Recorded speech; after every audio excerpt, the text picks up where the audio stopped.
नमस्कार दोस्तों, आप देख रहे हैं देवप्रभात समाचार। मैं अंजनी तिवारी आपको एक ऐसी खबर आज मैं दिखाने चल रहा हूं जो कि समझने वाली बात है और किस तरह से कानून का दुरुपयोग किया जाता है, किस तरह से कानून के साथ खेलने का काम किया जाता है।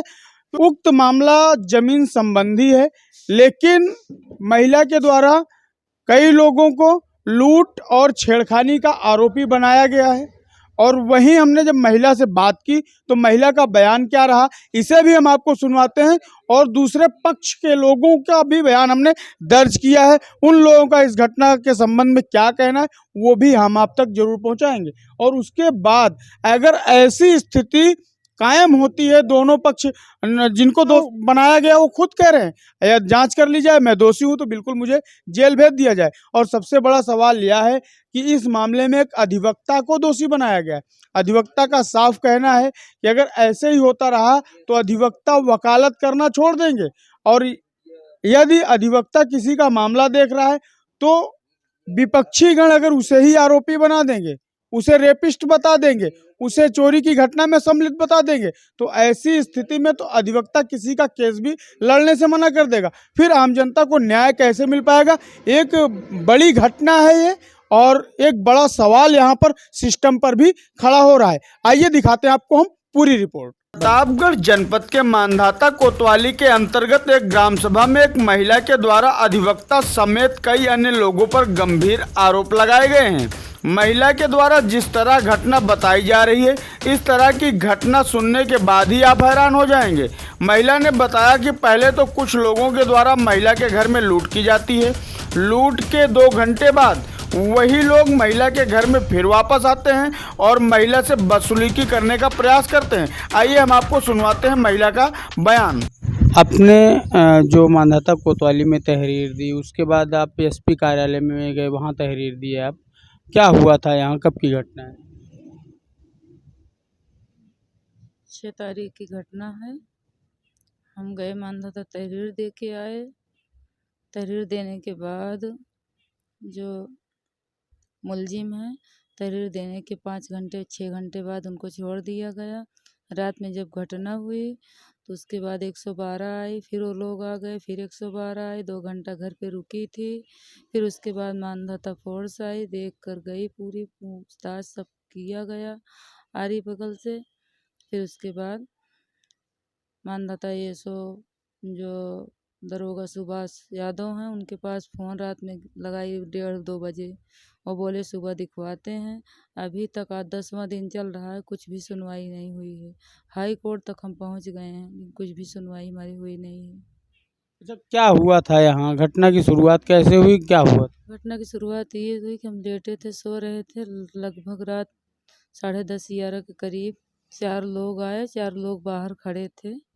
4 लोग दीवार कूद कर घर से हमारे घर में गाली गलौज देते हुए घुसकर 3 लाख का जेवर था, 5,000 रुपये नगद घर में रखा था, वो सब लेके चले गए। फिर वो लोग 1 बजे रात में आ गए, मारे घसीटे, कपड़ा हमारे खींच लिए और हमारे साथ बहुत बदतमीजी की गई है और भद्दी भद्दी गालियाँ देते हुए गलत काम करने का प्रयास कर रहे थे। यही सारी घटना है। पुलिस अभी तक मानदाता ये सो कुछ कर नहीं रहे हैं। सीसीटीवी में देख लीजिए, तरोल चौराहा पे परसों नाश्ता कर रहे हैं दरोगा सुभाष यादव, सभी जो हमारा वो है, जो मुलजिम है, उसके साथ बैठकर नाश्ता कर रहे हैं। दरोगा जी कुछ नहीं सुन रहे हैं। मानदाता थाना गई थी, भगा दिया गया। हमको बोला कि 25,000 रुपये, 30 से 25,000 रुपये की व्यवस्था कर कर लाओ, मैं उनको मुकदमा लिख दे रहे हैं। को भगा दिया गया, हमारी कुछ सुनवाई नहीं हो रही है। कुछ बचा एक बार आए वो लोग, जेवर लूट के गए, दोबारा आके फिर बदतमीजी करने का प्रयास किया। हाँ, दोबारा आके बदतमीजी करने का प्रयास किया, कहीं जाइएगा नहीं, हमको बहुत धमकियाँ मिल रही है, मुकदमा नहीं लिखा जाएगा, ये एप्लीकेशन वापस ले लो, नहीं तो ये कर देंगे, वो कर देंगे, तुमको जीने नहीं देंगे, रहने नहीं देंगे, फूंक दिया जाएगा। बहुत सारी बातें हो रही है। हम एकदम डरे हुए हैं, हमको कुछ अब सूझ नहीं रहा है। जहर खा लेंगे, बच जाएंगे मानदाता थाने में, जहर खा के अपनी जान दे देंगे, बस। कुछ नहीं है, कुछ सुना नहीं जा रहा है। हम अकेले हैं, कोई है नहीं। वहीं जब घटना के संबंध में जानकारी ली गई तो यह पता चला कि यह पूरा मामला जमीनी विवाद का है। इस मामले में आरोपी बनाए गए अधिवक्ता और आरोपी गण से जब इस मामले पर बात की गई तो पूरा मामला साफ हो गया। आरोपी अधिवक्ता का कहना है कि यह कूट रचित घटना करवाई गई है। महिला के आरोपों में कोई सत्यता नहीं है, सिर्फ जमीन हड़पने की नीयत से कुछ लोगों की मदद से झूठा मुकदमा लिखाने और जमीन हड़पने का प्रयास किया जा रहा है। एक महिला ये आरोप लगाती हुई दिख रही है कि उसके घर में चोरी की गई और उसके साथ बदसलूकी की गई, जिसमें आप भी आरोपी बनाए गए हैं। आप एक अधिवक्ता हैं, क्या मामला है? ये सराय क्या कहते हैं बासु राजा ढेमा में गाटा संख्या 738 का हमारे रिश्तेदार अकरम की मां मनीरुल निसा पत्नी मुख्तार के नाम खतौनी में दर्ज है। वो उनकी भूमधरी ज़मीन है, जिसका मुकदमा सिविल जज जूनियर डिवीज़न का संख्या 25 के यहाँ चल रहा है, जिसमें स्थगन आदेश पारित है।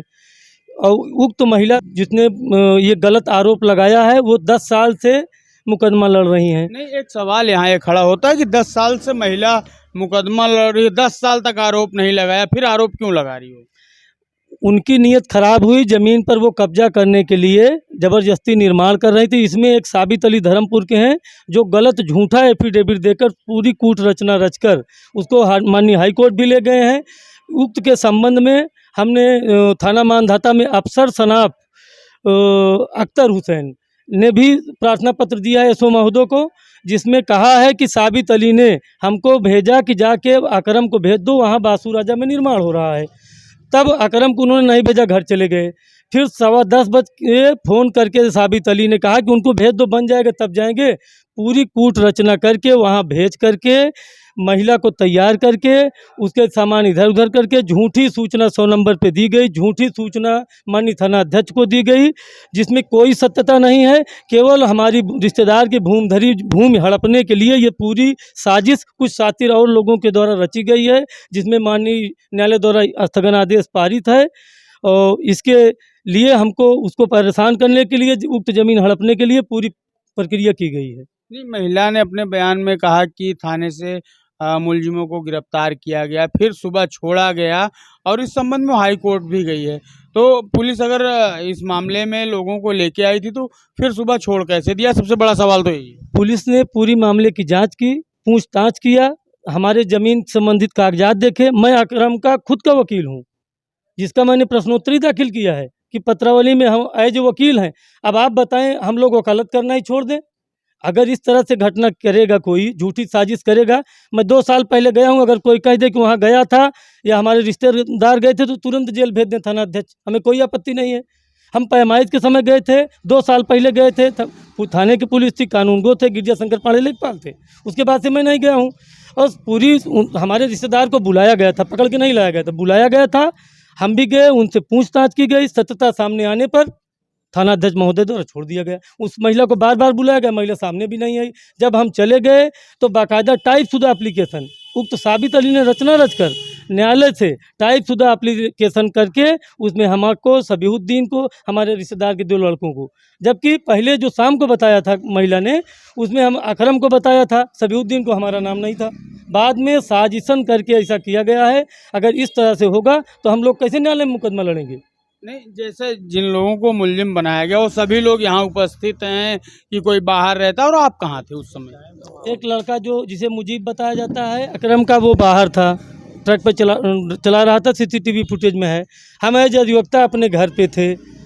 ये सबीहुद्दीन सीसीटीवी फुटेज में है। अच्छा, ये भी आरोपी हैं? ये भी आरोपी आप हैं। कहाँ थे घटना के समय? जिस समय को वो बता रहे हैं 11 बजे पे, हम अपने घर पे 10:19 पे अपने घर पे पहुँचे हैं, जिसका सीसीटीवी हमारे घर पे लगा हुआ है। उसका पूरा रिकॉर्ड है, उसका पूरा वीडियो है।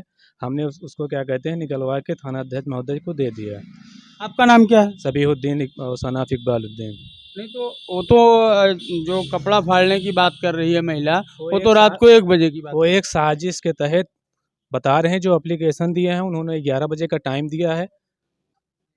अच्छा, एप्लीकेशन में 11 बजे का टाइम दिया है और टाइम से पहले हम अपने घर पे हैं। और पूरा रिकॉर्ड 10:19 से लेके सुबह 8 बजे तक का पूरा रिकॉर्ड हमारे पास है कि मैं जब गया है घर पे, उसके बाद क्या कहते हैं बाहर नहीं निकला, सुबह 8 बजे बाहर निकला हूँ, उसका पूरा रिकॉर्ड।